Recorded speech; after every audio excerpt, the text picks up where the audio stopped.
എന്താണ് root canal treatment? നമ്മുടെ ടൂത്തിന് 3 ലെയർ ആണുള്ളത്: ഇനാമൽ, ഡെന്റിൻ, പൾപ്പ്. ഇതിൽ നമ്മുടെ പൾപ്പ് ടിഷ്യൂ ഇൻഫെക്റ്റഡ് ആവുകയാണെങ്കിൽ നമ്മൾ ആ നെർവ് റിമൂവ് ചെയ്യണം. റിമൂവ് ചെയ്ത് പകരം ഒരു ആർട്ടിഫിഷ്യൽ ആയിട്ടുള്ള ഒരു ഫില്ലിംഗ് മെറ്റീരിയൽ വെച്ച് ആ ടൂത്തിനെ സേവ് ചെയ്തെടുക്കുന്നു. അതാണ് റൂട്ട് കനാൽ എന്ന് പറയുന്ന പ്രൊസീജിയർ. നമ്മൾ എപ്പോഴൊക്കെയാണ് റൂട്ട് കനാൽ ചെയ്യേണ്ടത്? ആദ്യമായിട്ട് നമ്മുടെ വായിൽ ഒരു ക്യാവിറ്റി ഉണ്ടാവുക അല്ലെങ്കിൽ കേടാവുന്ന ഒരു ടൈമിൽ ഇനാമലും ഡെന്റിനും മാത്രമേ അഫക്റ്റഡ് ആയിട്ടുള്ളൂ എങ്കിൽ നമുക്ക് ആ ടൂത്ത് നോർമൽ ഫില്ലിങ് മതി. നോർമലായിട്ട് ഫില്ല് ചെയ്ത് നമുക്ക് ആ ടൂത്തിനെ സേവ് ചെയ്തെടുക്കാം.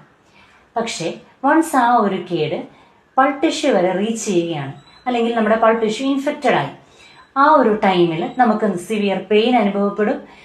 നമ്മൾ ഹോട്ട് ഓർ കോൾഡ് ഫുഡിനോട് സെൻസിറ്റീവ് ആയിരിക്കും. അങ്ങനെയുള്ള സിറ്റുവേഷൻസിൽ നമുക്ക് റൂട്ട് കനാൽ എന്ന് പറയുന്ന ഒരു ഓപ്ഷനേ ഉള്ളൂ. രണ്ടാമതായിട്ട് എന്തെങ്കിലും ഒരു ട്രോമ അല്ലെങ്കിൽ ഒരു ആക്സിഡന്റ് വഴി നമ്മുടെ പൾപ്പ് ടിഷ്യൂ എക്സ്പോസ്ഡ് ആയിട്ടുണ്ട്, അല്ലെങ്കിൽ പൾപ്പ് ടിഷ്യൂന് ഡാമേജ് വന്നിട്ടുള്ള കേസിൽ നമുക്ക് റൂട്ട് കനാൽ ചെയ്യേണ്ടി വരും. പിന്നീടുള്ളത് നമുക്ക് മോണരോഗമുള്ളവർക്ക്, ഗം ഡിസീസ് ഉള്ളവർക്ക് മോണരോഗത്തിന്റെ ഭാഗമായി പൾപ്പ് ടിഷ്യൂ അഫക്റ്റഡ് ആകും.